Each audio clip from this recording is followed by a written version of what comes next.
Okay, now we're talking about numerology. Why use numerology?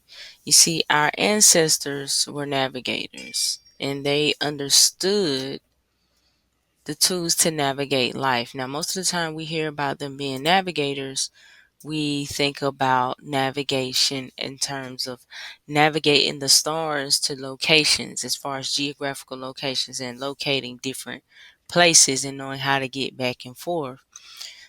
Esoterically, that is also in relevance to navigating throughout the faculties of life itself, as in the use of cosmology through astrology, means of numerology. All these ancient sciences were still utilized to navigate through life itself. So numerology helps you tap into your highest potential. All right, so ultimately it guides you to better understand yourself and the people around you, how to tap into your intuition, how to make smarter choices, maximize your potential on certain days and in certain years, understanding the compatibility with friends, romantic partners, business partners, how to take advantage of specific timing, deciding when to act and when to wait. Numerology will lead you to uncover your talents, gifts, understand cycles of your life, how to spot karmic lessons and karmic debt, and how to embrace change. It reveals the personality traits and potential life obstacles for both you and others and provides you with the best actions to take. In other words, it's a system that can be used just like astrology. So astrology can pretty much assist you with these very same things. But in order to get very specific with astrology, you need a specific location and time of birth. Now, some people don't have the luxury or the advantage of being able to have that information. They may only have their birth date. They may only have their birth name. So sometimes you can only work with what you have. And numerology is a much faster means of being able to get that information, by simply asking, hey, when's your birthday? Unfortunately, some people don't have their birthdays. So then, as I stated, you can resort to getting information from the name. So these are just different systems to use to provide a means of understanding for the individual person. Because as I've stated, when I've talked about astrology and in terms of archetypes, because that's what these ultimately are, archetypes, right? In terms of looking at and studying archetypes, there's specific things about the psyche that can reveal these weaknesses and strengths and potential advantages that people may have. So that's why you want to use numerology. If you feel the need to improve any sector of your life, you can do so with utilizing numerology. So that's one of the great advantages of numerology. Okay, it's a tool of navigation. You're able to navigate life, right?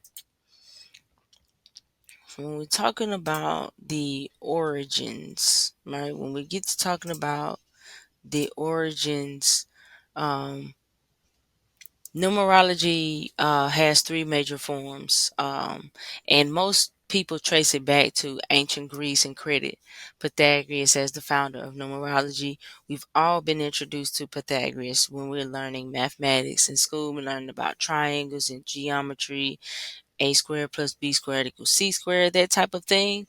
So Pythagoras is pretty much the one that is placed as the most notable mathematician when it comes to Western society.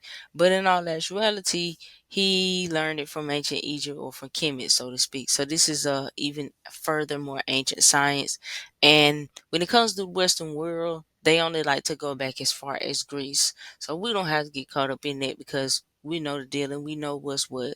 So numerology has three major forms: Pythagorean, Chaldean, and Kabbalah. So all three forms can be used in any combination to create a numerology reading, but it's preferred to, or they tell you to pick a version and use it exclusively.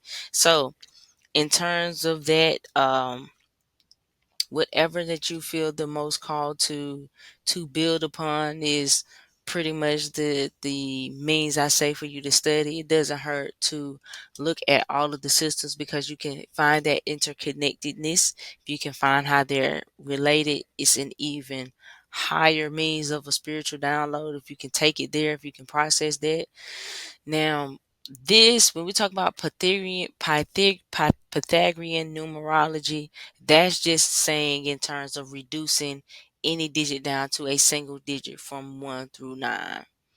So that's what we're referring to and talk about the Pythagorean theorem. Now, the Chaldean is related to Babylon. It pretty much goes from 1 through 8 and emphasizing 9 as being sacred.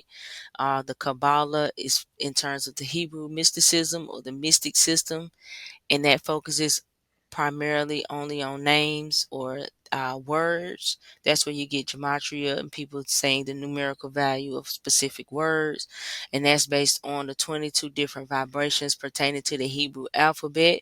So the only means in which you it's not that you can't mix them; it's just that you have to understand the specificness of both.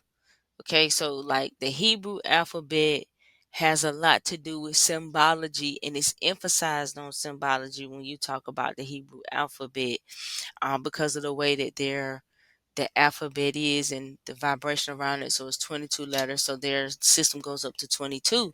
Now, when you're looking into numerology, you'll notice 11, 22, those are master numbers. You notice the Hebrew alphabet ends on 22.